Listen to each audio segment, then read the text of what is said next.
Olá, meus irmãos, boa noite. Estamos aqui mais uma vez para dar continuidade aos nossos estudos do Livro dos Espíritos e, mais do que tudo, agradecer a Deus, a Jesus, a espiritualidade amiga, nossos benfeitores que nos assiste, que nos ampare e nos dá assistência e a condição do entendimento da leitura, do jeito que a gente ainda consegue entender, que quanto mais evoluímos, mais os entendimentos se dilatam, né? A gente vai aprendendo mais, vai entendendo de formas melhores.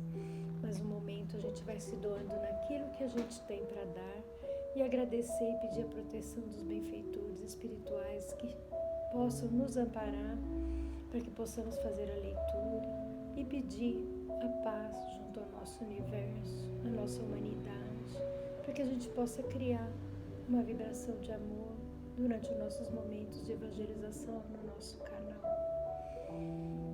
Que assim seja, meus amados. Gratidão. E nós vamos dar continuidade no capítulo 8, né, que estamos do Livro dos Espíritos, falando da emancipação da alma e o estado de êxtase, né? Como nosso irmão Israel já descortinou um pouquinho, né? Que o êxtase é uma contemplação, né? Que a gente entra em contato com a divindade que nos permite que a gente silencie e sinta a presença do Criador, né? E fala do estático também, que ele também deu essa descrição também aqui logo no começo, que é o estado de paralisação, que a pessoa fica paralisadamente naquela condição de silêncio, de prece, de oração, né? Aí entra com o estático, entra o êxtase junto, que se somatizam junto a mesma coisa, né? Dando consequência numa condição de vibração unissona, né? O êxtase e o estático juntos para que eles possam nos ajudar a fluir e se conectar com a divindade, né? E a questão minha é a 443. Existem coisas que o estático pretende ver e que são evidentemente um produto de uma imaginação impressionada pelas crenças e preconceitos terrestres. Tudo que ele vê não é então real? Tudo que ele vê é real para ele, mas com o seu espírito está sempre sob a influência de ideias terrenas, ele pode ver a sua maneira, ou melhor dizendo, exprimir em uma linguagem apropriada aos seus preconceitos, ideias e influências do meio em que nasceu, a fim de se melhor compreender, e é nesse sentido, sobretudo, que ele pode errar. Então, quando o estático tem uma visão que ele entra em estado de êxtase e ele consegue voltar desse momento, ele fala de coisas que de repente ele visualizou na espiritualidade, ou de repente ele só somatizou com coisas da vida terrena, né? E quando a pessoa entra nesse estado, pode até mesmo talvez uma conduta, se não for uma conduta moral e boa do indivíduo, ele vai ter contato com espíritos brincalhões, enganadores, que vai trazer uma inverdade nas coisas que ele vão passar e vai falar para vocês. Então, por isso que esse estado de graça, que eu digo do êxtase, para mim o estado de graça é contemplação. A gente deve sim só entrar e silenciar e deixar o nosso corpo, o nosso espírito em contato com Deus e com a espiritualidade amiga no nosso momento de oração e vibração, quando a gente está pleno, convicto de vamos se sentar, vamos silenciar para receber essa proteção, né? Então essas pessoas que falam talvez estão muito confusas ainda com o mundo terrestre, né, das coisas daqui, com a da espiritualidade, e pode até ser manipuladas às vezes por espíritos brincalhões nesse momento. Por isso que a gente fala, nessa contemplação tem que estar no silêncio e tranquilo, sem nenhum tipo de outra coisa que possa perturbar, para que ele possa sentir realmente a presença de benfeitores espirituais. E na questão... Agora eu vou para 444. Em um grau de confiança, se pode valorizar as revelações do estático? O estático pode muito frequentemente enganar-se sobre tudo quanto quer penetrar naquilo que deve permanecer em mistério para os homens, porque então ele se abandona em suas próprias ideias e se torna joguete de espíritos enganadores, que se aproveitam do seu entusiasmo para fasciná-lo. Então, olha só, que fala, as pessoas que entram em estado êxtase, né? E ficam estáticos, paralisados um tempo ali. Será que a gente pode acreditar nas revelações que ele nos faz, como eu disse? Que depende da conduta e da fé e do momento de entrega que essa pessoa entrou. Se ela entrou porque ela forçou através de uma droga, de um vício, de outra coisa, ela vai ter um contato com espíritos que não são evolutivos. Ela vai ter contato com espíritos de baixa moral, né, espiritual. Então os espíritos vão brincar e zombar dessa pessoa nesse momento que ela entra em transe por, vamos dizer, induzido, né, um êxtase induzido por um álcool, um vício, né, que libera um monte de endorfina e a pessoa sente prazer. Aí ela entra, acha que está recebendo alguma comunicação boa. Não. É nesse momento que espíritos malfazejos aproveitam da oportunidade para que essas pessoas falam que eu estou em êxtase, tal, eu vi isso, eu contemplei aquilo. Mas será que a conduta dela pode condizer com aquilo que ela está falando?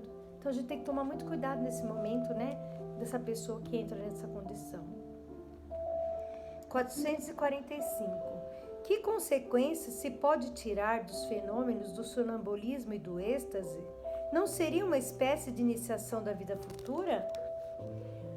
Ou melhor dizer, é a vida passada e a vida futura que o homem entrevê, e que ele estude esses fenômenos, e aí encontrará a solução para mais de um dos mistérios de sua razão procurar inutilmente penetrar.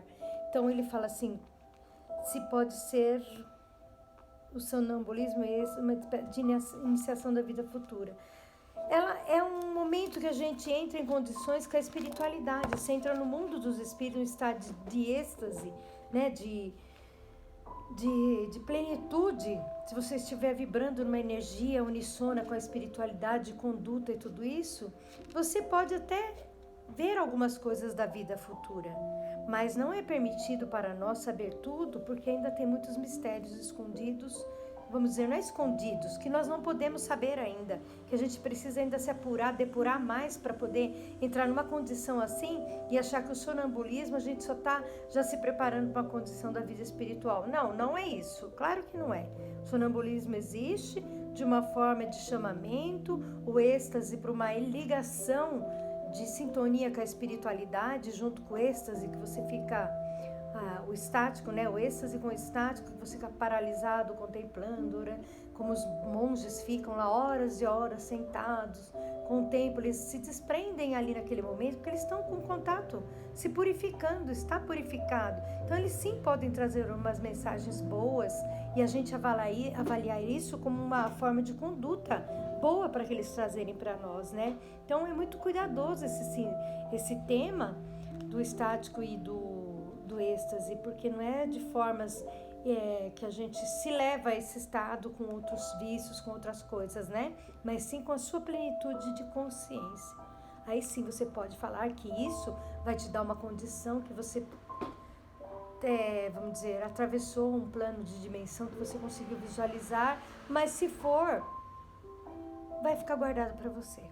Não pode ficar contemplando e falando para os outros, que são o seu momento com Deus, no seu estado de elevação espiritual. E na questão 446, os fenômenos do sonambulismo e do êxtase pode conciliar com o materialismo? Aquele que estude de boa fé e sem prevenção não pode ser nem materialista e nem ateu. Então ele fala se o sonambulismo e o êxtase pode ser conciliar com o materialismo, com as coisas materializadas. Não pode. A gente tem que usar esse estado de graça, de contato, de desprendimento, de condição com a divindade como uma coisa boa para a nossa evolução. Nada que a gente vai ver é conciliar esse estado nosso para entrar em contato com as coisas da vida material. Não. É um estado de plenitude, de bênção, de proteção e de ligação com o Criador e com os benfeitores espirituais. Então não fica confundindo que você entrar no estado de êxtase e o sonambulismo é um estado que você vai fazer para tentar virar adivinho de algumas coisas. Não. É só um estado e um momento que o espírito precisa disso para poder se depurar, para limpar, para um chamamento. Então temos que tomar muito cuidado nesse momento, nesses estados. Eu não conheço muita gente nesse estado não, de verdade. Eu vejo assim nos monges, né, que eles se desprendem de tudo e ficam lá horas e horas se contemplando. Então eu vejo, porque já estão trabalhando esse lado purificado, até de alimentação, de tudo. Então eles têm uma condição que eles chegam ao êxtase mesmo de libertação e estático lá, paralisado, mas está lá e depois eles voltam na condição normal sem que ninguém o perturbe. Eles voltam e ficam em silêncio e não ficam falando nada. Então olha como que é esse estado. É um estado de graça, de bênção, de acolhida com a sua mente, com o divino. Então todos nós podemos acolher e trabalhar e se depurar, para que esse momento de prazer espiritual esteja conosco, de sentir a vibração dos benfeitores, para que possa nos ajudar nessa caminhada. Então a minha compreensão é mais ou menos assim, meus irmãos. Então pode ser que de outra forma alguém interprete de outra maneira, mas a gente está aqui no estudo e aprendendo, cada um pondo a condição do ensinamento que a gente possa dar, né? Então a gente tem que agradecer a Deus, a Jesus, a espiritualidade amiga pela ajuda, pelos conselhos espirituais que nos dão. E junto a essa vibração de amor, meus irmãos, vamos juntos agradecer a Deus, a Jesus, Maria Santíssima, nesse estado de paz espiritual, que possamos conectar as nossas mentes com o Criador e pedir a proteção para o nosso mundo, a paz universal para o planeta, para que todos se juntem e se unam numa condição de amor universal, de paz. E é isso, os benfeitores espirituais se religam a nós, para que possamos jorrar energias para o planeta, para a humanidade. Então, graças a Deus, meus irmãos, graças a Deus. E nessa paz, nesse amor e nessa misericórdia infinita, rogamos a Deus a misericórdia, para que possamos encontrar a paz no nosso planeta. Que assim seja.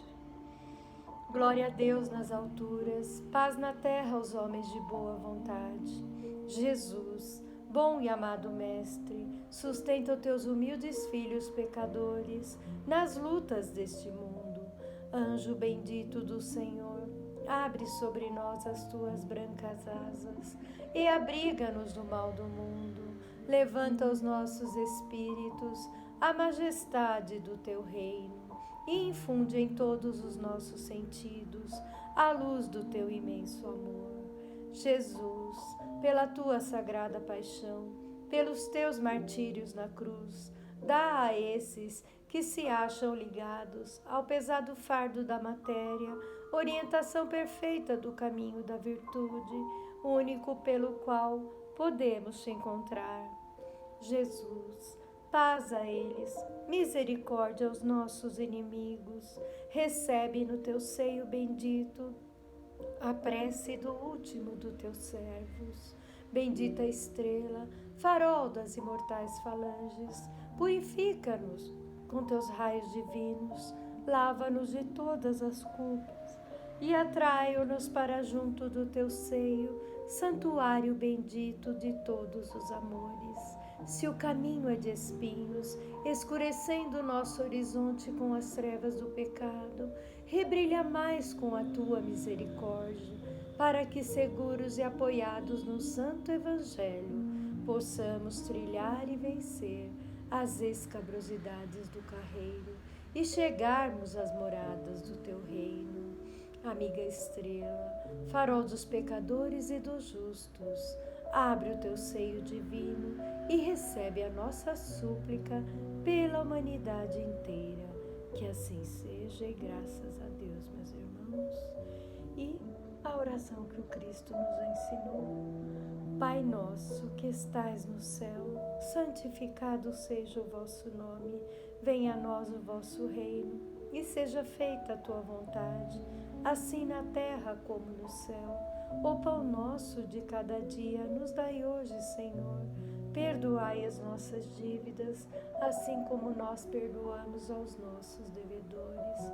E não nos deixeis cair em tentação, mas livrai-nos de todo mal, porque teu é o reino, é o poder e é a glória para sempre. Que assim seja. Graças a Deus, meus irmãos, graças a Deus. Que a paz, o amor de Deus e a misericórdia esteja agora e sempre com todos nós e nossa humanidade. Que assim seja. Graças a Deus. E até uma próxima oportunidade, se assim Deus nos permitir, meus irmãos. Até breve. Deus abençoe.